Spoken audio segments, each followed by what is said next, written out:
Congratulations, Ray, on your exhibition here with your wonderful daughter. It's wonderful to have you here in Timeless Textiles exhibiting with her. I wondered if you could talk a little bit about your work, which is very beautiful, the techniques you use, but more importantly the inspirations for you and you as an artist. Okay, I'm actually a felting artist. Felt is an extremely old form of textiles, but I hope to show it in a new way.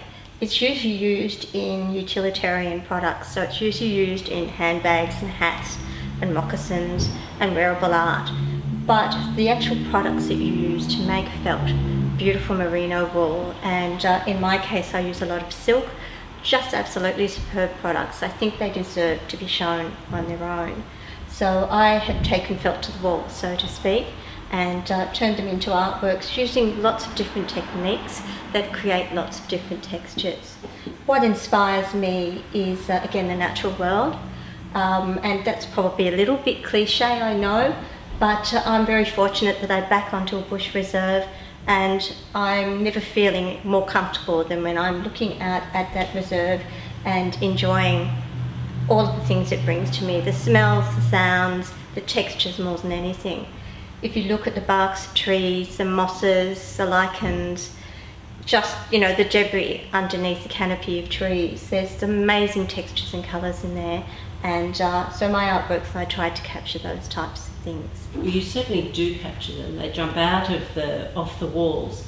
I think you also dye all of your own fibres, don't you? Yes and no. Some of them I dye.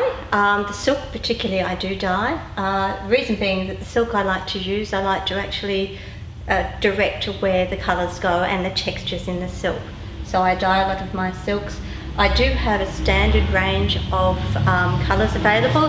Like any artist, you do have a palette of colours, but then I have to blend them as well. So that's probably the most difficult thing in felting, is to be able to get those lovely graduations of colour by blending all the colours and creating new colours by doing the combinations like any artist would do if they were mixing paint or anything else.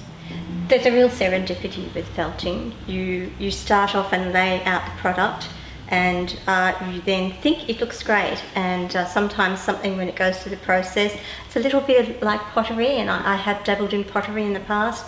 When it comes out of the kiln, the same thing with felting. You start something and it can look fantastic, and then you're not quite so happy with the results, and the ones that you think are not so great, you just think, wow, that's amazing. I particularly like using the Shibori technique, which is this little technique here, and there is a real aha moment, as Meredith called it before, where you actually reveal that part, and that's when the artwork becomes an alive piece for me. And where to for you, Ray?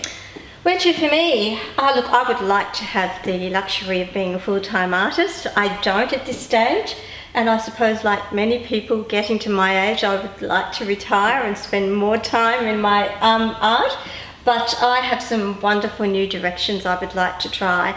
I think if I was felting for the rest of my life, I wouldn't be able to do all the things that I want to do. It's just an amazing medium, and there's so many things I want to try and directions. I'd like to look more at three-dimensional pieces and sculptures.